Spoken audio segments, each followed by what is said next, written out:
Wait a minute. Isn't this wild card weekend?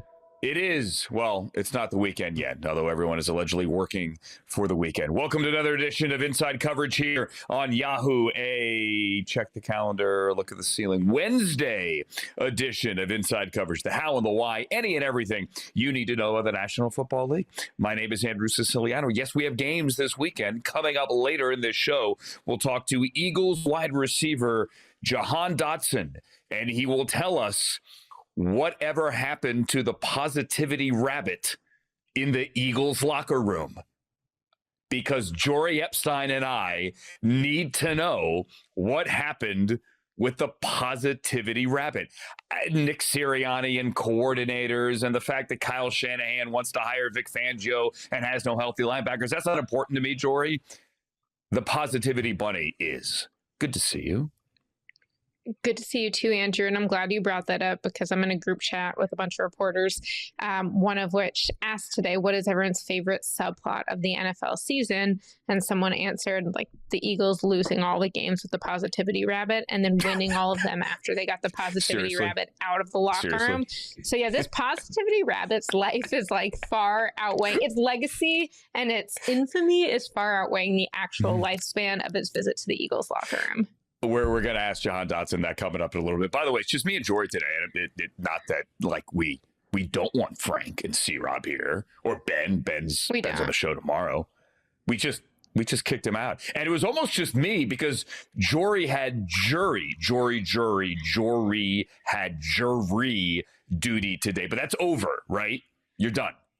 It is over. I've been dismissed by the state of New York for the next 4 years. Nothing so interesting on the court front. There's a lot of people in New York City. Didn't even go back for the selection room, just had to be in the waiting room. So I'm like in the waiting room listening to Jerry Jones talk and live tweeting from the jury room. You can't talk on the phone, but you can use your computer. But I would say that my top takeaway is just like great people watching.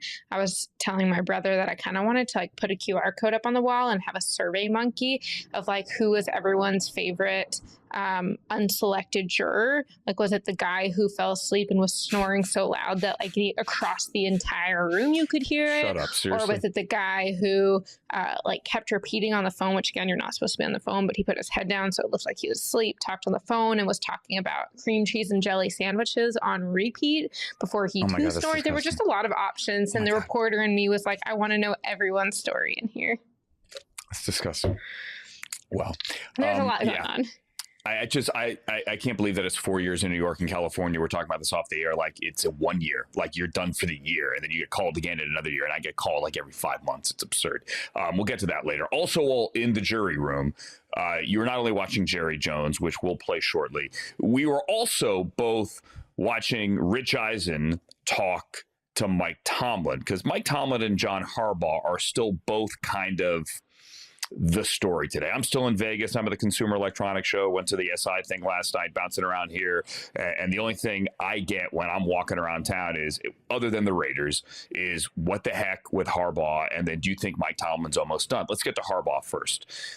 A day later, I'm still trying to wrap my head around it. It makes sense, and I'm not surprised. Like, and you and I both said yesterday, we're not surprised. It's still jarring when you see it. What is a bit surprising today, and I'm playing social media detective. Today is Lamar Jackson's 29th birthday. Happy birthday, Lamar. Lamar has not posted anything about John Harbaugh. Now, by the way, he's not required to, right? Kyler Murray posted about Jonathan Gannon on Monday. Good for him. Yay, classy. Lamar doesn't have to say anything. But I do find it interesting that Lamar did spend the majority of the day reposting birthday wishes on Instagram, like 20 of them, maybe even more. We haven't heard from Lamar Jackson. We know the Ravens are going to talk to Anthony Weaver and Clint Kubiak, and that train is moving. But as we try to piece it all together, Jori, am I reading too much into that? Well, did he repost any birthday wishes from John Harbaugh? No, I don't know that John Harbaugh wished him happy birthday publicly. Yeah, it's a good question, though. I think that is reasonable. I think this kind of goes with what we've seen from Lamar in his entire 8-season NFL career, which is that so often narratives relating to Lamar have to be told without Lamar's voice in them because he often doesn't weigh in. And you can make with that what it is. I think, to me, for a player who always weighs in and then chooses not to, that tells one story, versus the players who are just like, I feel like I can have my conversations with the people in my world directly. I don't feel like I need to have them via social media. Now, we do live in a world where, as a leader, you are representing your locker room, particularly at quarterback. I mean, we've talked about this. If a quarterback gets benched as opposed to a safety or a linebacker, especially if they don't have the green dot, I'm not saying those positions aren't important, but the stigma surrounding it is different because you're not the leader of the team. And having grown up in this league, so to say, with Dak Prescott, who is off the charts as a leader in Dallas, it's been really interesting to me as I've journeyed to other teams to see that not every quarterback takes that approach. So while I agree with you that Lamar doesn't necessarily owe Harbaugh that, and he could say something directly, we don't have all of the information, I do think that, fair or not, quarterbacks in particular are going to be judged by what they do or don't say on social media, and they know the world they're living in. They don't think that they're quarterbacking in 1975. No, exactly. And I think it means a little bit more when we only right now have Lamar Jackson post-game podium. Now, you were at the game, and I know you wrote about Aaron Rodgers and Mike Tomlin and all that. You cover the whole game, which is great. It's a great piece. Go read it. Jori's Twitter feed, or go to the Yahoo NFL page. Lamar Jackson had just walked off the field after a shocking loss. Tyler Loop is going to hit the kick. They're going to win the game. They're going to be in the postseason. Then he missed the kick. And you can see his reaction. You can see the reaction of the entire Baltimore sideline. They were stunned. He was gutted. And then on the podium afterwards, he was asked about John Harbaugh. And listen, it's not easy to stand up there, whether you're the quarterback, the kicker, or an offensive lineman that never saw the field. It's not easy to stand up there when your season ended. Everything you've worked for months to achieve is over. You didn't do it.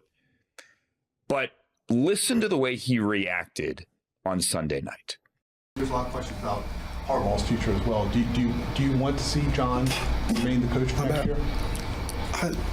You asking me about next year, Jameson. Like, I'm so caught up in what just happened tonight. I can't focus on that right now. I just told you. Like, he asked me, "Are you stunned?" I'm stunned right now. I'm still trying to process what's going on. Like, I know we lost, but what the like, you know? That's all. All right, thank you, Lamar. Appreciate y'all. And then a walk-off. Jameson Hemsley there, ESPN, asking the question. I get it. He didn't want to go into a full-throated endorsement, but it did seem a bit dramatic, don't you think? Yeah, and there were a few answers throughout his press conference where he did similar things, called out Jameson, being like, why are you asking me this? Why are you asking me about my contract? Why are you asking me about John Harbaugh? And the answer is because we were just talking about this. Lamar Jackson is not always available for comment, which is fair. He doesn't owe it to people to be available in the offseason, but Jameson said, look, we don't know when we're going to talk to you next. You have a contract decision coming up. So what do you want to do about that? Do you want to be back? The same way with Harbaugh. It turned out they were correct. There was not another time to talk to Lamar Jackson before John Harbaugh was dismissed from or relieved of his duties, as the team said. And so to me, I still feel this way. And I put it in my post-Harbaugh firing piece about how Lamar Jackson gives the Ravens this luxury of, hey, you don't need someone who's going to develop a quarterback. Yes, you want someone to maximize play calling, but Lamar Jackson is about as developed as you can get in so many different ways. But you still have to see when Lamar says that, he can't not think there's consequences from it, even if there are emotions. And you don't have to say, I want John to be my coach for 10 years, but it is going to send a message if you, as the leader and face of the organization, and in some years, the leader and face of the league when he's the MVP, are not endorsing your coach. I remember when I was in I was in Tampa Bay for the wild card round a couple years ago when the Eagles played at the Bucs, and it was in between their Super Bowl years, and they had the spiral at the end of the year, got rid of their defensive coordinator, losing the games towards the end of the year after winning like 10 of their first 11, and people were being asked in the locker room about Nick Sirianni, and Jalen Hurts similarly said like something along the lines of either he hadn't heard the noise or that's not his question to answer, but he didn't endorse Nick Sirianni. And then in the offseason, all this information came out about the tension between them. So I think that when quarterbacks don't endorse their head coaches, it's usually because of tension, because it's really easy to just be like, I appreciate what we've done together. Whether or not you endorse him for the future, you could at least endorse what you've done together in the past, and Lamar did not choose to do that. There's authenticity in his emotion, but it also sent a message. Yeah, it sounded a bit dramatic here as well, like he's trying to avoid it and, like putting his hands over his head and, oh my God. The victim. Like, listen, Lamar Jackson is a reason, if I'm a prospective head coach, to want that job, right? He's an MVP. He's a Hall of Famer. He's going to be there one day. However, clearly, and you go back to the Mike Preston piece on Christmas Eve, we talked about that a lot in Baltimore Sun. Clearly, there's something going on there. And clearly, the next head coach is going to need to be the communicator to Lamar Jackson, be the guy that get the most out of Lamar Jackson, to be the guy that can go a step further than John Harbaugh could. I'm not saying that he's a reason to not want that job. Quite the opposite. But he's a bit of an enigma. And you're going to have to find the right guy that fits with him. And if everything that Mike Preston wrote is true, Lamar doesn't like to be there early. They're concerned about his fitness level or his diet or sleeping in meetings. I'm not slandering Lamar Jackson here.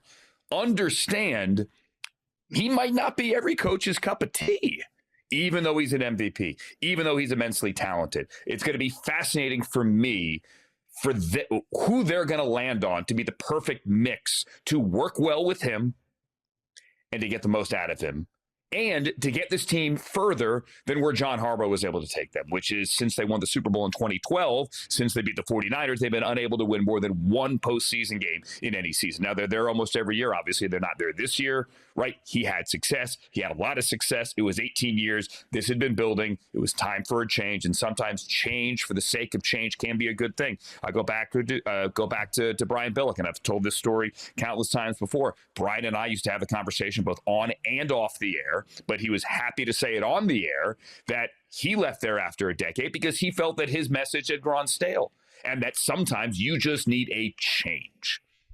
And that's the situation in Baltimore. You need a change. It's okay to say it's time to move on. You just have to find the right guy to fit with everyone in your building, and that includes Lamar Jackson. All right, let's get to the Steelers here because that thing is kind of lingering. You and I were talking, at least we had our group text chain. I find it very interesting. And I texted Rich's crew and Rich Eisen today as well to go like, hey, good job getting him on today. I find it interesting he wanted to do it. Clearly, it speaks to Rich. And what I'm talking about is Mike Tomlin went on with Rich Eisen today. And Tomlin had the opportunity to put all of the speculation about his job to rest. He chose not to do that. Take a listen. So when I'm reading about some stories about you thinking about TV or thinking about other things than just coaching the Pittsburgh Steelers, that comes from outside, not from your 2 cents and thinking about it? Hey, Rich, I don't participate in any of that, man. I can't allow myself to. Mm-hmm. I'm not even really privy to the specifics of what you're talking about. I just realize it's a component of what I do and what we do. And you better learn to live with it or at least endure it. You know, there's more U.S. senators than NFL head coaches, and I have a respect and appreciation for that and an understanding of maybe some of the things that come with that. He could have knocked it all down, right? He could have. I also find it interesting that he chose to come on the show today again. And I said this to Rich, like, hey, much respect to you, man. You got him on. Mike Tomlin, a different Mike Tomlin there than the guy that you would see on his Tuesday noon Eastern podium, where he's sparring with reporters, Brooke Pryor, Tim Benz, whomever. Much, much, much different tone. Maybe he doesn't know what he wants to do or is going to do, but he certainly didn't shut down any speculation. Yeah, first of all, I just want to give a shout out to Mike Tomlin for his "there are more U.S. senators than NFL head coaches" comment. Mm-hmm. Not only was that a great comment, but one of the coaches last week was talking about how being a coach is kind of like being a member of Congress with how many constituents you have. So there's just a lot of Congress analogies going on right now in the NFL world, which is fun. On the note of Mike Tomlin, I definitely agree. I texted Brooke Pryor, friend of the show, ESPN Steelers reporter, when this happened, being like, does he usually go on? I want to have the context of how often he's on that. And no, Mike Tomlin does one-offs. And whenever a coach chooses to have additional media availability, it's telling. And for Mike Tomlin, it's even more telling. And here's why. Most NFL coaches are available after the game, and then they're available Wednesday, Thursday, Friday, or the equivalent in the lead up to their game. Mike Tomlin famously is the only NFL coach who does not meet with the media Wednesday, Thursday, or Friday. He only has his Tomlin Tuesdays. We've talked about it on this show, where that's when he is going to speak. He'll speak for longer than maybe the average coach press conference, but he says everything he wants to say then. He gives a whole scouting report of the other team, and then by Tuesday evening, he's done with his media responsibilities. He chose to change that, and he chose to change that on a playoff week. Yes, he's got an extra day. I get it. They did Victory Wednesday, I believe it was, because they won and because they don't have the playoff game until Monday night, unlike the teams playing on Saturday and Sunday. But he doesn't just talk to talk. And so I definitely felt like, one, he wanted to get his name and, as you said, perhaps a different personality out there. And I also think that when Mike Tomlin saw John Harbaugh and the Ravens split, and you can say that was a dismissal, you can say it was he was dismissed, but he was ready to go and he was ready to not make the decisions that would keep him from having to go. I think Mike Tomlin looks at that and says, hey, we're in very similar positions. We're in the same division. We've each won a Super Bowl and some playoff games, but not had a lot of playoff success lately. And John Harbaugh is now in this market where he has the world of open NFL coach jobs and perhaps a couple non-currently open jobs ahead of him. And he can kind of choose where he goes because, except for John Harbaugh, there are not obvious experienced candidates. I'm not saying there aren't good coaches who are going to get hired this cycle, but they are not in the resume category of a John Harbaugh or a Mike Tomlin. And so if Mike Tomlin looks at the Steelers after next week and he says, well, Aaron might retire, I don't have an answer at quarterback, I don't think it's in this draft, and I'm kind of ready for something new, and he might not be, he has the ability. And so for me, the reason he didn't shut this down is not let's draw the dots that he definitely wants to leave the Steelers. I think Mike Tomlin wants to give himself the leverage to assess his options after next week or whenever the Steelers season ends and say, either I think this is still the right place, I think Aaron might want to come back, whatever he thinks his vision is in Pittsburgh, or he wants that ability to be like, hey, Rooney, I think I'm good here, and I think it's time, and I'd like you to give me the grace of letting me go, even if, for example, they said, don't go to the Ravens, which I could see someone doing. Yeah, see, I don't know that they would just let him go. I think they would let him take a year off. Like, hey, you want to, obviously, he could resign. He could go home tomorrow. Mike Tomlin is a free man. He can do whatever he wants. But I don't, like, if he were to go to them and say, hey, my wife wants to move to Miami. Let's say the Dolphins job is coming open, just hypothetically, right? Will you let me out? I don't know. You really think they would do that? I think there's a couple questions here. I think there's one, what do the Rooneys think is best for the team next year? Because while they might not have someone in aggregate better than Mike Tomlin for next year or in 3 or 5 years, I still think there's this question of, just like John Harbaugh's voice might not have been the right voice for Baltimore anymore, if the Steelers lose badly in the wild card round, like inching your way into the division and winning in the last minute with Tyler Lute missing the field goal might not be, I mean, fans are going to be calling for it probably. They are probably going to go back to what they were saying in the Buffalo game a month and a half ago when they said fire Mike Tomlin. I don't think he's going to get fired, but it might be that the Rooneys think, hey, it's actually better for us. And oh, by the way, yes, they beat the Ravens, but the Ravens don't have much of a pass rush and their defense lost Kyle Hamilton, their best safety during the game. This is a Houston team that's top to bottom great and has a heck of a lot more pass rush. So Aaron Rodgers, yes, he's getting DK Metcalf back at receiver, but to get DK Metcalf back but go against the Houston rather than Baltimore defense, it is going to be a much harder game for the Steelers offense on Monday. If all that comes together and the Steelers lose, and especially if they lose in prime time, the last game of the weekend, what if they're the only team to lose at home, which wouldn't be, I mean, Carolina might lose at home too. But all these things can happen. Like when Dallas was the last team to lose or the only team to lose at home a couple years ago, people were surprised when Mike McCarthy kept his job after that, even though he'd had those 3 12-win seasons. And so I think you look at this and you say, Mike Tomlin's kind of setting himself up to have the opportunities. And to go back to your question, Andrew, about what do I think the Rooneys would want to do? I wouldn't be shocked if they're like, if you want out of your contract, you can't go within the division, because obviously there are 2 open jobs within the division. And I think that would be a fair stipulation to make. But if they don't have to, I mean, the Rooneys are not the deepest pockets in terms of how they choose to spend their money. And so if they can get an offset for that contract and he gets hired elsewhere if he coaches, I wouldn't be shocked if they let him go somewhere outside of the AFC North. It's fascinating here. And yeah, you're talking about the Cowboys there. That's when Jordan Love came in and they ran him off the field. And the game was just like, I mean, it was people laughed. It was so bad for the Cowboys. You know, I'm racking my brain here, and I should have done a Google before we started, but I can't remember the last time, other than say like inside training camp or when ESPN comes to town to Latrobe there during training camp, where Tomlin does these one-on-ones. I mean, your thing about Tuesdays, yeah, we all gather around the TV on Tuesdays or the computer or whatever in the NFL Network newsroom, and you watch Tomlin. Sean McVay goes on TV shows, right? Kevin O'Connell does a weekly spot on Sirius NFL radio, right? Like there are plenty of coaches, and plenty do not, but plenty of coaches that do weekly appearances or during a bye. It is not uncommon to see them show up on some TV shows, McAfee or whatever. Mike Tomlin doesn't do that, period. So I'm with you. It is definitely noteworthy that he went on with Rich today. And by the way, he said really nice things about John Harbaugh as well. You know, it's an end of an era. We've been together so long, and I wish him well. And he said that the idea that he is out, I mean, speaks to like I can't remember how he phrased it, but he, you know, took a shot at the modern sports culture. Yeah. I wrote it down. What was the phrase he used?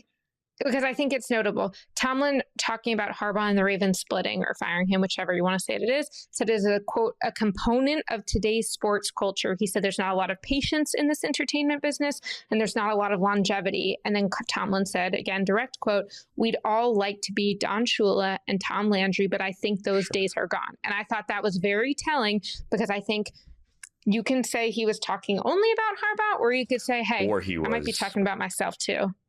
Yeah. And to say that the Ravens weren't patient with John Harbaugh is ridiculous. Of course they were patient. He had 18 years. Obviously, he had a great run. Of course you were patient. It's interesting. Yeah, like I turned on, I was scrolling through today. I'm going, whoa, hey, Mike Tomlin's on. Okay. That doesn't happen very often. All right, coming up next, we're going to talk to Jahan Dotson, wide receiver of the Philadelphia Eagles, as they get ready as the 3 seed to welcome the 6 seed San Francisco 49ers into town on a wild card weekend. Also coming up, Charles Robinson is not here, but we're going to talk about him. Actually, not really. We're going to talk about what he wrote about the Raiders and how this year went off the rails and whether or not they have the structure in place. And yes, that means Tom Brady, to actually fix it with the number 1 overall pick. Also coming up, why is Jerry Jones talking about Venezuela? I don't know, but we'll play it for you on Inside Coverage. The Eagles start their attempt to repeat, to defend the Lombardi. Coming up this weekend on Fox, it is a Sunday game as the 3 seed against the San Francisco 49ers. Joining us now at Inside Coverage on Yahoo, a guy that had 8 targets, and yes, he deserves more targets, 8 of them in Week 18, Jahan Dotson, wide receiver of the Eagles. Jahan, how are you, man? Thanks for doing this. I'm good. I appreciate you having me. How is I don't know, what's the better word? How is the vibe right now in your locker room with your team heading into the postseason, win or loss, whatever, who cares, Week 18? Yeah, guys are ready. You know, we're familiar with this feeling going into the playoffs. And, you know, we had a short lift on Monday. And like I said, it was very brief, but, you know, we got a message across to all the guys that, you know, it's go time now. And the guys are ready. Are you an NBA fan? I am. Who's your team? I'm a LeBron James guy. Okay. Yeah. So LeBron and the Cavs, or LeBron and the Lakers, or even before, like Kobe and Shaq and the Lakers, or Jordan with the Bulls, they always have this thing where we can get to the playoffs and we can flip a switch. Right. Maybe we didn't win 72 games this year, but come playoff time, we've been here. We know how to turn this on. You guys have obviously had your struggles this year, especially offensively. Jahan, do you think that this team can flip a switch? Yeah, I don't know if flipping a switch is kind of the right term for us.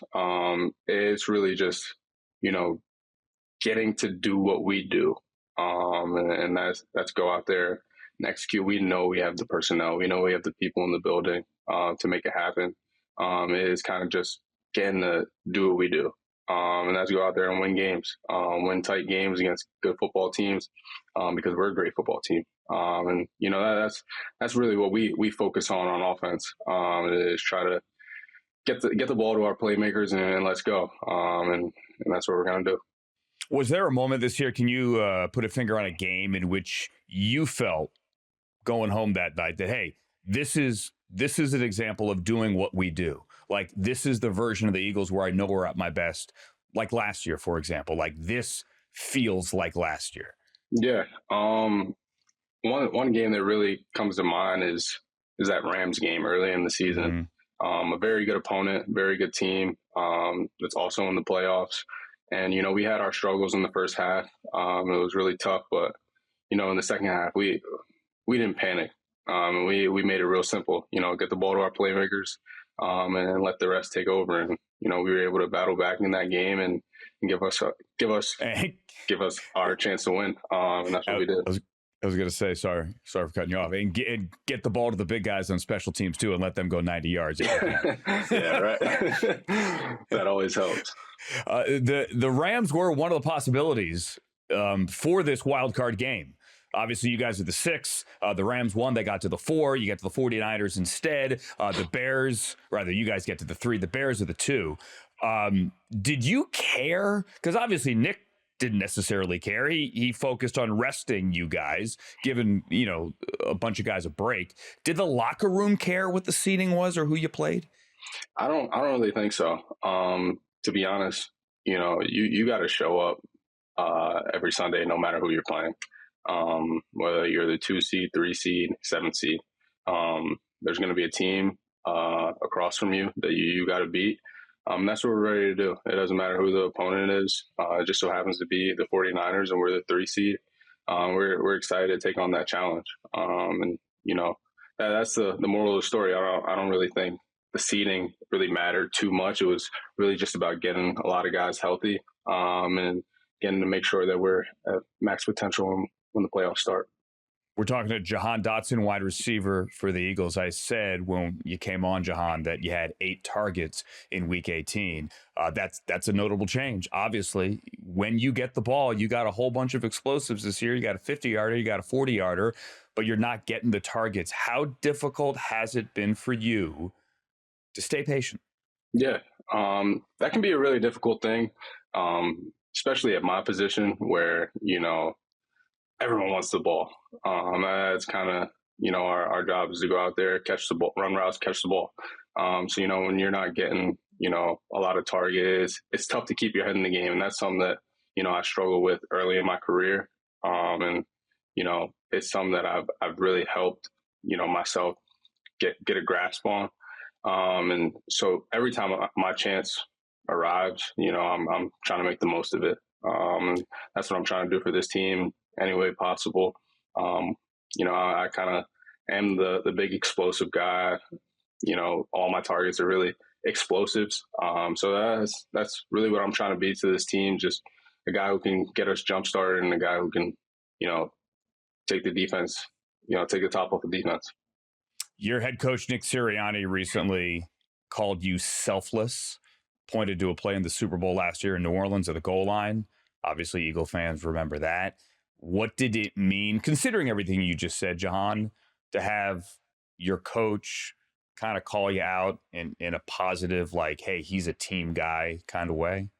Yeah, it's awesome, hearing stuff like that from your peers, coaches, whoever it is. And, that's a big thing that I pride myself on. Just be a team first guy. Whatever the team needs of me, I'm going to go out there and do it to my max ability. And that's really what I'm here for. That's what I'm here to do on this team. So whatever it is, I'm gonna do it. And I'm gonna do it to the best of my ability. So, big thing for Sirianni, I know, is the word joy, Joy, right? It's always about like finding the joy. He'll always mention that to you, whether it's like during the week. I don't mean you, but like the team in general, post game as well, all through the building there in South Philly. There's pictures of celebrations, right? Like you guys win it. You guys have won plenty of games these last couple of years. Has it been difficult with all the noise? It's Philly, John. I know you guys say you block it out, but I know also you hear it. Has it been difficult to find the joy this year? I don't think it's been, obviously at times, it can obviously be difficult. But at the end of the day, we really harp on the bigger picture. And, as coming to work every day, making sure that we do find the joy in what we're doing, because, we're extremely blessed to be doing what we're doing. So, that's a big mantra around our team. And we have such a close-knit team that, anytime we're in the building with each other, that's the joy in itself right there. So going out on the field and playing alongside your brothers, we don't really look at each other as teammates. We're truly brothers. And it's awesome to have a group of guys like that. And it's so easy to find the joy in playing the game in that way. All right, finally here, because my co-host Jori Epstein and I were talking about this last week. You need to solve the riddle here, not the mystery, rather, John. What happened to AJ Dillon's positivity rabbit? Was that like a one and done thing? Was that what happened, dude? Dude, honestly, I have no idea what happened to the rabbit. 1 week it was in there. We lost the game. Next week it was out. So I don't think the positivity rabbit worked out too much for us. Was it like a big stuffed Easter bunny? What was it? Yeah. It was a giant blow up Easter bunny. And it was crazy because was it creepy? It kind of was. As soon as you walk into the locker room where the players enter, it was just right there. And everyone's just walking in like, what is this? And came to be the positivity bunny and didn't last very long. If you guys were to beat the Niners, would anyone bring it back? Or is it just dead? Forget about it. It might be dead. It might be over with. We might have to find something else to bring in the locker room. Okay. Do you have a suggestion? I have no suggestions. I'm going to leave that up to AJ Dillon. Okay, I'll leave it up to AJ Dillon. Yeah, please tell him we need something else, like stuffed animals or blow up things, whatever. Anyway, John, thanks for doing this, dude. Good luck this coming Sunday against the 49ers. Get it rolling again, and maybe we'll see you down the road in Santa Clara in a couple of weeks. Absolutely. Appreciate you. So there you have it. We get to the bottom of the positivity rabbit in Philadelphia. This is the hard-hitting journalism that you cannot get anywhere else. Feels like the bits the Daily Show used to do. Anyway, welcome back. I'm Andrew. Jori is here as well. C-Rob is not here, but we're going to talk behind his back. Charles Robinson has a piece right now on Yahoo. Check it out on his Twitter. Go to the Yahoo NFL page about the Raiders and what they do. They have the #1 overall pick. They have $88 million at least right now in projected cap space, which is number 3 according to Over the Cap. So they have money to spend. There are no state taxes here. People should want to come to Vegas, but they don't have a quarterback. Geno Smith, his cap number, Jori, is 26 next year. They're going to owe him $26 million in cash, but that's it. It's a clean out. If they want to get out, they'd have to eat the money. Whatever. They don't have an O-line. They don't have a head coach right now. They do have a GM in John Spytek, and they have an owner in Mark Davis, and they have a minority owner, a guy with kind of it's Tom Brady. He kind of has this amorphous role. Who is he? What is he? What is he doing? Is he on headset? Is he on the sideline? Is he picking the quarterback? Is he in charge? Is he not in charge? They do have the #1 pick. Does he like Mendoza? Does he like, who knows? I have no idea. But last year, there was clearly a disconnect. Pete Carroll's 74 years old. He wanted to win now. The Raiders, John Spytek, drafted a bunch of guys, and those guys didn't play. Ashton Genty played, but Caleb Rogers or Dante Thornton, those guys barely played. Jack Bash barely played. Pete Carroll, why don't you play those guys? Well, they're not ready. Okay, but we got to draft and develop and build a roster. Okay, cool. Well, now he's gone. I wonder if it's a desirable job. I truly wonder, because I found it fascinating in that piece, C-Rob's piece, where it almost sounded like Spytek was trying to distance himself from Brady. Hey, I don't run every decision by him. Only like the important ones. We're not that close. Like, I know him. He's my buddy. We played a year together at Michigan, but then we didn't talk for 20 years. You know, Like, he's a friend, but he doesn't run my life. I don't know. What do you make of all that, Jori? Yeah, I thought it was really interesting to hear John Spytek on the record talk about Tom Brady, particularly after the Raiders put out a statement saying that the two of them would be leading the coaching search. So there's no more of this shadow, like, let's pretend Tom's not involved. We're actually making pretty clear on the record that Tom is involved. But one of the things John Spytek said was, he's like, yes, I run the big things by him, not the mundane decisions and the mundane transactions, as you were alluding to, Andrew.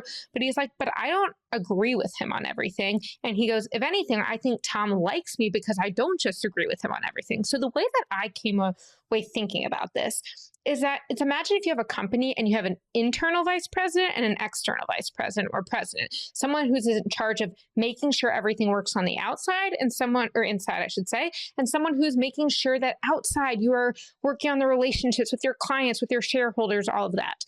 Tom Brady is the external VP and the face of the recruiting because he's won 7 Super Bowls, only one of them with John Spytek when John was at the Bucs and Tom won his last one. And you say, well, they think that coaches will find the job more attractive because Tom Brady's there. And oh, by the way, Tom Brady also might be able to convince a coach, don't worry about Mark Davis. Don't worry about the meddling owner. I'll take care of Mark for you because we all know Tom has Mark's ear. But when it comes to the day-to-day, as it's noted, Tom does not live in Vegas. He's not going to live there right now. His family's in Florida. He's got responsibilities, including his Fox broadcasting role that keeps him from even being at most of the games for the Raiders. So John Spytek is the one on the ground doing all of the work, even if Brady is consulting him on it. And I also think give John Spytek credit, not only for what he's done from a draft and develop, but the stories we're hearing, it's like he's spending time with players, going through film and developing them when they felt the coaching staff wasn't in some points. That's what ESPN reported. And the other one I love that John Spytek said at his press conference was Max Crosby was not happy to be told he was going on IR and not playing at the end of the season. John Spytek didn't say, I'm sorry he felt that way, but sometimes that's business in the NFL. He said, I spent a lot of time with Max over the last couple weeks. I understand why he felt that way, and I talked to him about it. We want players who want to play, and we liked that he felt that way. I can't tell you whether that means Max Crosby will be with the Raiders in 2026 or not. I would lean that he would. Obviously, we'll see. I just don't get the sense that Tom Brady wants to blow this thing up totally, or John Spytek or whoever. But I felt the fact that John Spytek made himself available, accessible, honest, transparent to Max Crosby was the takeaway I got. What else do you want from a leader in your organization? No, I agree. I think it's a great point. But 2026 is the last year of guaranteed salary on Max Crosby's contract. It's going to be $30 million in guaranteed cash coming up this year. If I'm John Spytek, if I'm Tom Brady, I am trading Max Crosby because he was the only piece on that defense that they truly had. And it was a bunch of street free agents. This is, and I know it's only 1 year in with Spytek, this roster, at least on the defensive side, is bereft of talent here. The offensive line, they need to rebuild the offensive line there as well. They started to rebuild skill position. Obviously, there's Brock Bowers and Ashton Genty. They drafted a couple of wide receivers last year. We didn't see a lot of production during the regular season from those two guys I just listed. But this is, in my eyes, like a teardown in year 2, if you will. Like the whole Pete Carroll, and you're making a face, I know, but like on the defensive side, there's nothing there. There isn't. What could I interest you in trading Max Crosby for? I don't know, maybe you get 2 1s. You probably do, but let's say you get 2 1s. Let's say you get a 1 and a 3. You then have another number 1 pick along with the number 1 overall pick. You need young, good talent on this team. The idea that you can just get another draft class and drop a veteran quarterback in here and make them work, I don't see it. I don't see it. It's a good question, Andrew, and I want to start by actually going to one of the points that John Spytek made that made me most feel like he is not just in agreement with Tom Brady, which is when John Spytek said, look, we're not trying to win 10 games next year. We're trying to create this to be sustainable and competitive over the long term. And he said, like, obviously, if you win 10 games, you win 10 games. But can you ever picture someone as competitive as Tom Brady saying we're not trying to win 10 games next year? No. Tom would want to rebuild and win at the same time. And I actually think that that's why I'm like, oh, John Spytek does have the right approach to it. And I don't disagree with you that if you are trying to build a sustainable franchise, sustainable roster, and you have one guy who's already there, I mean, you work in Cleveland, I don't have a lot of sympathy personally for Myles Garrett being like, I need to win, because I think he could have forced his way out. That's another story. We don't need to get there. They have a top 5 defense, though. They do, but he's still not winning. So again, you can decide that you're going to do all you can to try and win, but I think there's a question. My challenge with this is, do you really trust, whether it's Tom Brady or someone else, that Mark Davis is going to give John Spytek 5 years to turn this thing around? Because I don't. And so if you're John Spytek, can you give away your best player, which, by the way, would give Mark Davis ill will towards you, kind of like the Joe Shane situation with Saquon Barkley? I get that he's staying on right now, at least for now. We'll see if like a John Harbaugh or someone wants to force him out. I don't expect that, but I don't think there's a 0% chance. But I think if you're the GM and you get rid of the best player and you don't have anything to point to, I think that's challenging. And the same reason that I felt Cleveland should keep Myles if he was down for it, which he was, because one of the best things you can give a rookie quarterback or a young quarterback is a great defense. I think in order to give Fernando Mendoza or whoever they go with that quarterback a great defense to take some of the pressure off a rookie quarterback, if you take that with the first overall pick, you should not trade away your best defensive player. Because also, what are you trying to get back for him? 2 guys who have the chance of being something like Max Crosby. Right. And on top of that, there are some stars in the league on the field who you hear about them around league voices, and they're like, look, they're great players, they're getting the sacks, they're doing this, but they're not leaders of the team. They're not the ones who are practicing the way you want people practicing, who are getting treatment and taking care of their body the way you want. Max Crosby is that and more. And you hear all these stories about him, and I talk to opponents who say, we fear him more than we fear most edge rushers in this league, if not all, because every single play, that effort's there.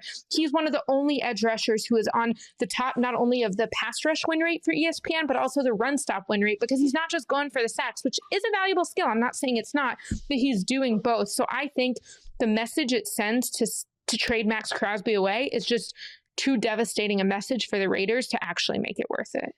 No, I totally understand that. Yeah, and I see that side of it as well. I also see the side. Let's go back to Washington last year. They had a brand new head coach. They had the number 2 overall pick. Jaden Daniels was a transformational player that made everyone around him better. And they were able to piece together with a new defensive-minded head coach enough pieces, and they had some talent there already, where all of a sudden they were in the NFC Championship game. So yeah, maybe they can do it, but they're going to have to spend a lot of money on that cap, right? They have all that cap space, $88 million.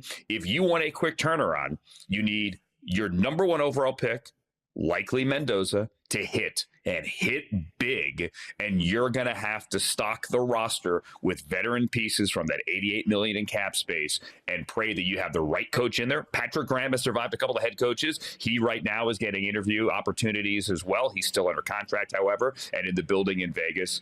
It can happen. There's no one way to build a winner, right? You can catch lightning in the bottle, but you have to have that rookie quarterback hit and hit big. But as we see in Washington, it isn't necessarily sustainable, because some of those veteran pieces that you throw onto your roster to get your defense quickly up to speed aren't going to last more than a year or 2. Right. I also think that if they had the 10th overall pick of the draft, then maybe I could see you trade away Max Crosby to get that. They already have the 1st overall pick. So the number 1 piece you need, you're going to be getting him. And if he hits, which if he doesn't hit, you're probably in bigger problems anyway, that might not be able to be solved. If he hits, you have that guy under rookie contract for 5 years. So you'll have that market inefficiency that you can pay other guys. So I just don't know that this is the team that needs to trade away Max Crosby. And I want my rookie learning from Max Crosby the same way that Jaden Daniels was able to learn from Bobby Wagner. I get that the Commanders had a lot of challenges this year, including Jaden Daniels' health. We talked about that on the show this week. But one of the things that was allowing Jaden to have the success he had in his rookie year is that, yes, he was a leader in some ways, and he led by example, but he didn't have to be the vocal leader immediately upon arrival, because you had Zach Ertz there, you had Bobby Wagner there, you had different veterans who were able to support him, and that was the model that Dan Quinn wanted for him, especially given he's not the loudest of guys. He's not that quiet, but he's not loud. He kind of he does it when he wants to talk. And so that's something where for Fernando Mendoza, he wouldn't have to be that guy right away if you still have Max Crosby, or at least he wouldn't have to be it for the defense. And by the way, you have like Ashton Genty and some of those guys who are off the charts character-wise too, by all accounts. Yeah, absolutely. Brock Bowers certainly on that list as well, a guest on this show a couple of weeks ago. All right, coming up, Jerry Jones had some interesting things to say today about Micah Parsons, about Matt Eberflus about Venezuela. No joke. That's next on Inside Coverage. It's Inside Coverage on Yahoo. I'm Andrew. That's Jori. Jori used to cover the Cowboys. Oh, by the way, Dallas, she knows everything about the Star, the Ford Center in Frisco, Texas, where today Jerry Jones was on the podium. So too is Stephen Jones. So too was head coach Brian Schottenheimer at the end of the season wrap-up press conference, which, Jori, how long did it go? Because I think I fell asleep. Did it go like an hour? I think it was something like 40 minutes. It's a great question. As mentioned, I was watching this from the jury duty waiting room. Right. So good question. It was good TV. And it had a couple of viral moments, including this one about Matt Eberflus, how he was hired, and moving forward and finding a new defensive coordinator. Jerry, you've intimated, outright said that you were the one who hired Matt Eberflus. Moving forward to the next coordinator, will Schottenheimer get to hire his own coordinator? Trump just said it. I'm running. Venezuela. Seriously. Shotty had everything to do with hiring Matt Eberflus last time, and that's not done as a negative. It had no way in the world he's here if Shotty didn't want him here. Okay, let me be real clear about that. And he can tell you in his own words there, no way in the world if Stephen didn't want him here. But I particularly had a party when we got him to have him come in. And I was excited about having the uniqueness of his staff. Okay, so a lot there. Number one, is he calling the Cowboys Venezuela? I don't think so, but you have to process it for a little bit. Number two, he went from, hey, the question, by the way, you said you hired him. He's like, no, he hired him. I didn't hire him, but just so you understand, I was cool with it. And he was cool with it. Matter of fact, I was so cool with it, I wanted to have a party. He could have just said, no, listen, it was a group decision. We were all on the same page. Jerry had to do it in his own way, in which he invoked Venezuela, said he had a party, but blame him. Oh, by the way, we can all agree it didn't work. Obviously, it didn't work. But listen, when you just, I don't know, what was your reaction when you saw it? How about that? Let me just say that. Well, first of all, he paused between saying I'm running and Venezuela. So at first I thought it was like a Trump I'm running for president thing. So there was that element. And then there was the Venezuela element and how many team owners and general managers are bringing up Venezuela in their end of NFL season press conferences. I would say not quite a lot. And then there was the actual meat of this, which Joe Judge brought up Aaron Hernandez a couple of days ago. So there's that. Obviously, he's no longer an NFL head coach. But not in the NFL anymore, but definitely true. And then there's the whole what actually happens with the defensive coordinator. This is very similar to what happened when Mike McCarthy got the head coaching job of the Cowboys. So he's the previous coach to Brian Schottenheimer. And similar to Brian Schottenheimer, in his first year, there was some degree of arranged marriage with a coordinator. That time, it was on the offensive side of the ball in Kellen Moore. Kellen was a great offensive coordinator, and they were one of the top offenses in the league. But still, ultimately, Mike McCarthy and Kellen Moore got to the point where philosophically they disagreed, and Kellen moved on. So similarly, I get that from a result standpoint, this was very different. Matt Eberflus did not work as defensive coordinator of the Cowboys in 2025. His scheme did not fit his personnel. He didn't make it fit the personnel as much. Give him some degree of grace because, hey, he did lose Michael Parsons not 4 months before the season, but a week before the season, got another piece in the middle. Trayvon Diggs, among others, got hurt. Not everything was easy. That said, they didn't really maximize what they could have maximized and control what they could have controlled. What I think is also fair to say is that the process for hiring Matt Eberflus, I don't disagree with. The result was not good, but at the time, he was a former head coach, which meant that first-time head coach Brian Schottenheimer could be the CEO and the manager of the offense, but not in theory have to manage every element of the defense because he'd have a former head coach who could be head of that side of the ball, the same way that Dan Quinn had done that well for the Cowboys previously. And on top of that, Matt Eberflus was not a great head coach in Chicago, but he was a great defensive play caller there. He did a really good job. Chicago's defense was good while he was there, and they've looked a lot worse since he left. So I don't think it was crazy. I just think that the execution of all of that, when you get to what happens next, I mean, everyone who works for the Cowboys, and especially as head coach of the Cowboys, understands that Jerry Jones is going to have a meaningful say. He's not going to not listen to other opinions, but he will be swayed by others. He was, however, asked today, does this need to be a former head coach? Because I think it's at least their last 4 defensive coordinators had been a head coach in the NFL prior. And Jerry said no. And then he was asked, can it be a first-time defensive coordinator? And Jerry said, yes, they would consider that. The last thing I'll say on this is that as much as you want to talk about Jerry, whether he's willing to take accountability, whether he's putting too much responsibility and too much input into the decision, I want to give credit to Brian Schottenheimer, because as everyone was talking about Matt Eberflus, Brian Schottenheimer literally raised his hand and said, it's not just Matt Eberflus. My name is on this record as well, and I take accountability in that. I'm the head football coach. And I just thought that it's moments like that why Brian Schottenheimer is such an effective head coach, and he exceeded expectations as play caller this year too. But he is telling this entire team, I get that guy's not in his job anymore, and that was probably the right decision. But Brian Schottenheimer is not going to act like he didn't have a part in that. No, and let's bring it full circle as well. You mentioned Dak Prescott earlier. We're talking about Lamar Jackson and endorsing, or Jalen Hurts and endorsing your head coach. Dak has done that for Brian Schottenheimer repeatedly, and that's one of the reasons why. You spend 5 minutes with Brian Schottenheimer, you're going to see why he's A, an effective leader, and B, an effective head coach here. The play calling obviously is part of that equation as well. He owned it. He said he owned it.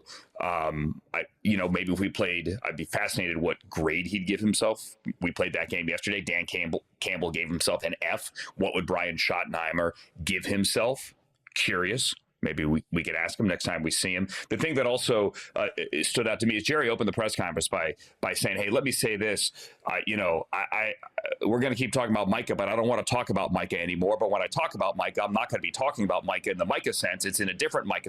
He said the word like Micah 19 times. What he was trying to say is, when we talk about Micah Parsons, we're not talking about Micah Parsons the person. Let's not get into a back and forth on social media about whether we're better off with him right now or better off without him, or whether or not Matt Eberflus would still be here as defensive coordinator if we had Micah Parsons, whether or not we wouldn't have given up 30 points. We're not talking about that. We're talking about the fact, when I say the name Micah, I'm referring to the trade as a whole and everything we've been able to do subsequently since that trade, and hope to, with this extra draft capital, continue to do in not only building the team, but also the money that was saved, like re-signing George Pickens. So basically, hey, I'm going to keep saying the word Micah, but don't let it trigger you, because I'm just talking big picture, not specifically talking about the guy that wore the number 11 jersey when he played here. Okay, Jerry actually should get a little bit of credibility for being like, you think I'm still talking about the Micah trade from a few months ago? I'm still talking about the Herschel Walker trade from 30 years ago, which he does talk about all the time. And I think he views it as the same way that helped the team at the time and made sense. He is hoping this could be the same. And it is also accurate that they haven't even selected the players with the picks they got from the Micah trade, much less seen what they can do with Quinnen Williams, which they wouldn't have been able to acquire yet, or maybe re-sign George Pickens, which it seems like they're on track for. On top of that, running back Javonte Williams, who had 1,200 yards, 11 touchdowns this year. They expect to use the cap room all those ways. So I think that Micah and Jerry are actually pretty similar in this regard, because it was, and I'm looking at his Twitter timeline, January 1st, that Micah quote tweeted something about Matt Eberflus saying that the defense changed when they lost an all-pro pass rusher who can win quick, but you can't look back. And Micah did a crying, laughing emoji, or actually I think he did, 8 of them. And then Micah tweeted, y'all want me to feel bad, ? Jerry Jones slandered my name to Cowboys media and national media for months, so I do think I can react to comments if I want to. #respectfully. And so when Jerry's commenting, he's actually not even that concerned about Micah being on the team anymore. He's actually concerned, one, he wanted everyone to remember that availability matters and Micah's injured, which you can disagree with that, but Jerry wanted to make that point. He kind of made it subtly and didn't say Micah's hurt, but he said availability matters. And also he said, I know people will criticize and people can say things. And he was talking about Micah saying it, because Jerry, and I don't view Jerry as cynically as most people do, having spent so much time around him. I actually feel like I understand where he's coming from. But Jerry, one thing about him that is very unique relative to the other, maybe not very unique, but I would say he is at one far end of the spectrum among owners and GMs in terms of not only listening to the outside noise, going back to Mike Tomlin and listening, but responding to it unprompted, where he's like, I know you said this about me, and here is my rebuttal. So I know you think I'm talking about Micah. I know Micah thinks I'm talking about Micah, but here's why I'm doing it. So I don't disagree he's still talking about Micah. I also think the trade's still kind of in process. Yeah, there are other, he could say the trade as opposed to the name. They traded for Quinnen Williams this year. They traded for Mark. They've done other trades. I know. It was interesting how we opened the thing. All right, moving on. Really good piece, and you dropped this in our chat today. I'm glad you did. The Titans obviously looking for a new head coach. Mike Borgonzi is the GM there, and they made the announcement last week that Chad Brinker's head of football ops, and he no longer has final say over the roster, things like that, for whatever it's worth. I think it was window dressing a little bit, but that's just my opinion. But obviously, as a former Chiefs guy, that's where Mike Borgonzi came from. He says, as we see Spagnuolo and Matt Nagy, the coordinators there, both former head coaches, by the way, get head coaching interviews again in this cycle. He said, Borgonzi did, I'm going to read this quote here, that you have to remove the Chiefs piece and the fact that they won, because that biased opinion on anybody that you might have a relationship with, you have to make the best decision for the organization. And that's really the bottom line. Who is going to be the best leader and coach for this organization? Removing bias when interviewing here and truly finding the right coach for your building and your team. I'm not convinced that every organization can do it, but I do think it's a good thing that Mike Borgonzi is willing to say out loud that I'm aware of that inherent bias, and it's something I need to be conscious of. And just because I know these guys, I've worked with these guys, yes, I do know more about them than the average other GM that might be interviewing them, but I can't let that cloud my judgment as to whether or not they're the right people for my building. I think you actually hit the nail on the head, Andrew, when you said it's not about removing bias. It's about being aware of the bias, transparent about the bias, and trying to check yourself. Going back to my jury duty today, we had an anti-bias video that we watched, and they showed this video where essentially there were all these different triangles, and the question was how many triangles were on the video or were on the screen. And the answer was technically there were not any triangles because there was a shaded white, but there were no lines around it. But our brains fill in those lines and make those triangles, and where we start to see one thing, we fill in the other details because we need our brain to be able to essentially just download so much information at once that you start to put pieces together. And so we can't eliminate bias was the point of that, but you can be aware of the bias. You can be aware of where your brain is jumping to conclusions and taking pre-existing pieces of information and making conclusions that might not always be the most fresh lens. I think when you look at Mike Borgonzi, I think they'd be crazy to not interview the Chiefs coordinators because he'd worked with them before. Who is the most recent dynasty in the Chiefs? And yes, Patrick Mahomes, you're not going to get him, although some people do think that Cam Ward has some Patrick Mahomes-esque ceiling in him and some of his out-of-structure plays and arm angles, etc. But I think that both of those coordinators have been good for a while.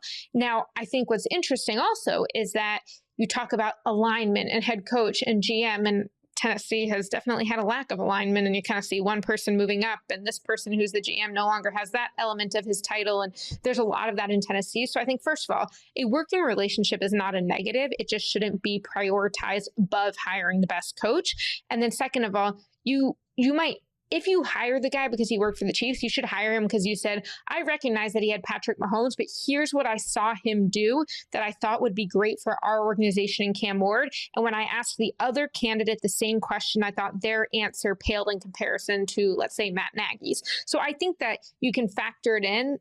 And quite frankly, the cynical part of me is like, I think they're just saying we should remove the bias so that if they do hire these guys, it's like, but we were aware, we just, after that, they were the best candidates. It's hiring a head coach is such a fascinating thing because so often you want to go for the hot coordinator, right? Everyone agreed last year Ben Johnson was kind of the guy, but you had no idea, could he actually command the room? Those in Detroit said he could command certainly the offensive room, the quarterback room, but what's he going to be like as a head coach? You don't actually know until you get him up there, until you put him in front of the room, until you see him do it. And so far, the results this year have been fantastic. Plenty of owners over the years go for what feels comfortable. I can relate to this guy across the table. I'm going to hire him. Doesn't mean he's the best head coach, right? Sometimes you have to think outside the box. Sometimes it does feel like dating. I was sitting with Andrew Barry a couple of days ago, and I said, what is your philosophy on interviewing? Are you one of these guys who are like, it's a date, and I know like in a minute whether or not I like this person? It's like you're flipping through the radio. In half a second, I like this song. I'm going to stick with it. Nope. On to the next one. On to the next one. On to the next one. It's like a first date, pretty quickly. Do I like this person or not? I said, do you view interviewing prospective coaches like that? And he said, no. Actually, I don't think that's the right way, because it's not just one dinner or one afternoon. You want to get other people's opinions. You don't want to get locked in to your biases. You need more input. When Sean McVay was hired to be head coach of the Rams, everyone knew that, all right, this guy's different. This guy's special. Should we hire this guy? But at the same time, it's like he's a baby. He's not even 30. Should we hire him? Like, I need outside opinions. I need people to confirm that they see it too, and that I don't have, as you just said, these built-in biases. I'm not biased. Thank you. And I'm just not locked in and focusing on the wrong thing. So as the legend goes, they all went to dinner. They went to Nobu and Malibu, all the famous people and the pretty people hanging around. But they brought Marshall Faulk to dinner. Marshall's got no tolerance for fools. Marshall is maybe the smartest football mind I've ever been around. I used to call games with Marshall. We did the Rams preseason for years. And I would always think, like, during the play, Marshall's already on talkback saying, I need the left guard. I need this. I need that. I need this. Not a lot of analysts do that. Marshall can not only tell you, after watching a play once, what all 22 did, he knows what all 22 did wrong. He has that kind of football mind. There's a reason Peyton Manning's kid is named Marshall, okay? Because Marshall used to finish Peyton's play calls as a rookie so he can get everything out in the huddle, then get to the line of scrimmage, all right? Marshall was the MVP behind everyone. He was the brain. Kurt Warner's got a brain. Please don't misunderstand. You know what I'm saying. Obviously, please don't clip this. That came out wrong. Marshall sat down with Sean because they knew that he would be the BS detector. That's the best way for me to say it. And after a minute, Marshall's like, yeah, he's good. Now, he didn't say that out loud. He didn't stand up and go, yes, hire him, and left the restaurant. But they knew that he was the ultimate litmus test. And I think it's vital here, whether it's in Tennessee or in Cleveland or New York or in Baltimore or wherever there's an opening, Arizona, Vegas, wherever, that it's not just one person making the decision. Ultimately, it's the owner signing the check, but there's all this built-in bias, Jori, and I'm glad you brought this to the table, that everyone has, where you need more voices, I think, in the decision-making process. Which I'll tell you, Andrew, if there is one team that has a lot of GMs and pseudo GMs, it is the Tennessee Titans. When they got that group in there, and there's Chad Brinker in his role, and Mike Borgonzi in his role, and then you have Reggie McKenzie, the former GM, coming in, and Dave Ziegler coming in, who previously was the Raiders GM. I mean, I felt like they had 4 GMs, so they will not have one perspective or one past experience with making that. If anything, they probably trend more towards too many cooks in the kitchen, but it'll be interesting to see, one, who has the final say among them, and two, how their different perspectives influence it, because the same way that we all have our biases, we also all are going to filter not only just our pre-existing notions, but through our experiences. So if someone was like, Tua, for example, if Tua was being asked about Brian Flores, he's like, well, I know what my experience with him was, and I know how that happened, so I might want to go the other way. And it's always interesting how many coaches, as we've talked about, how many teams will say, I just had the fiery coach, now I want the really cerebral coach, vice versa. Yeah, I didn't work to get the experienced guy, I want the young guy. The reality is both have worked, both have failed, and some of this is a bit of a crapshoot, but I actually think one of the most important things I would be looking for if I was a GM is, who are you going to hire and why? Because if you want to talk about you being aware of your biases as a GM, well, I want to know, is the head coach going to be aware of his? Is he just going to hire people who share an agent with him? And I'm not saying you can't hire anyone who shares an agent with you. It happens everywhere. These days, these agents are kind of, they're piling up all their clients. But I liked that Ben Johnson hired Declan Doyle as his offensive coordinator because he's like, okay, well, we both worked for Dan Campbell and we had some overlap, but we came from different systems, similar personalities, different systems. You've been around Sean Payton. I haven't. I've been around this. And now they put it together and it's like, well, it's not just someone who's going to echo it necessarily. So I do think it's interesting which of these staffs work better when they are diverse, which don't. But the reality is the same way when you are trying to scout quarterbacks, people miss all the time. Everything has worked and not as a head coach. So you probably shouldn't actually be too wedded to any single principle because you can't guarantee it. Yeah, exactly. All right. Well, that's one of 7 jobs open, the job in Tennessee. By the time we get here tomorrow, there might be another job open. Who knows? Call us next Monday. There might be yet another job open. But we do have time now before we go for one more thing.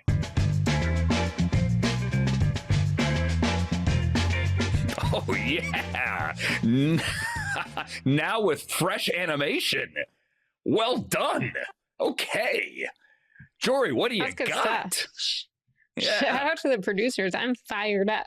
My one more thing is that Davis Webb in Denver, former quarterback, now on the Broncos coaching staff, is getting head coach interest, and kind of like Kevin O'Connell vibes where it's like, well, he hasn't called offensive plays, etc. Why is he getting this interest? I did a feature on Davis when he was hired straight from playing to work under Sean Payton. And one of my favorite nuggets was that when Davis was still a quarterback, he was a backup quarterback for the New York Giants, the scouts told me he would go every Friday morning to the pro personnel department, sit on the couch with the scouts, hand them his advanced scouting report and be like, tell me how I did. What did I do differently than what you did?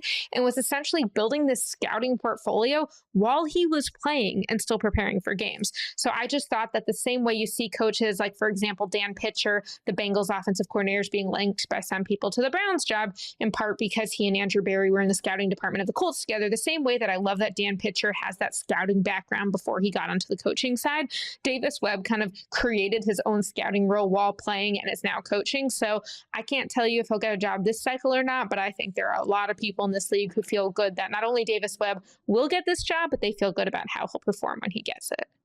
Yeah, he's young. Everyone knows it. It shouldn't be a surprise that he's getting interviews here. What struck me today is I was like, wait a minute.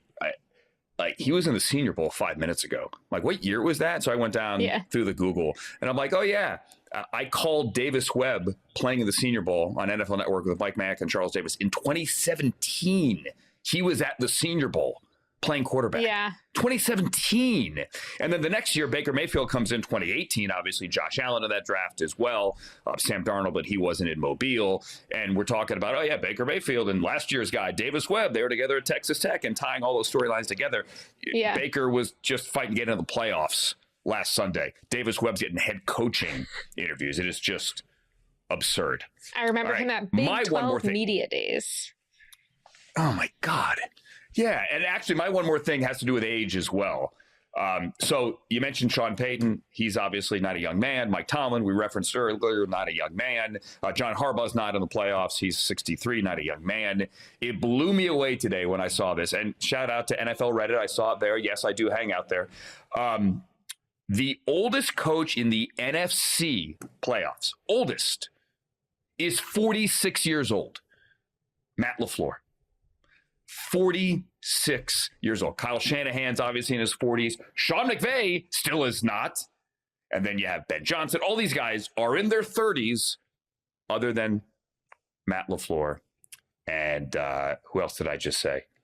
Kyle Shanahan. Yeah, Matt LaFleur is the oldest at 46. This is a young coach's game. And that tied directly to yours as well, with Davis Webb at 30, soon to be 31. But not to worry, this job will give you gray hair even in your 40s. Kyle Shanahan, Matt LaFleur, proof that you'll get some of those grays. Have you looked at the Stefanski side-by-sides with and just oh no, you'll have to send me that. 6 years later. I mean, Sean with McVay, with everybody. I mean, the same thing. Yeah. We're all getting old. I'm getting old. Kyle, certainly. Though, last year you started to see. Yeah. I should stop this before I get myself in trouble. Say again? I should stop before I get myself in trouble. Meanwhile, I'm on the other end where people think I'm 19, so, you know. Well, you don't want to look older, do you? I'm not complaining. I'm just saying there were actually people at owners meetings last year who thought I was 19. I'm like, you are correct within 11 years at the time. I was talking to Madison before we started the show today, just like with the age thing. I was talking to Quinshon Judkins on Monday in the locker room, wrapping up for the season, asked him how his leg is, all that. And you walk away, you realize he's 21. Like, my niece is 18. No, the bigger thing there is the kid. They're like, they were born after 9/11. I can't. Yeah. Dylan Sampson, the youngest player in the NFL, week 1 was 20. Caught 8 passes, 20 years old, or 6 passes, 8 targets, whatever it was. And Davis Webb is at 30 getting a head coaching interview. All right, we're not going to reveal our ages, but I'm sure you can find them if you were to Google it. That is Jori. I'm Andrew. We're going to do this tomorrow and actually talk about the games. It is our wild card weekend preview show coming up on Thursday. Until then, thanks for listening to and watching Inside Coverage on Yahoo. So long.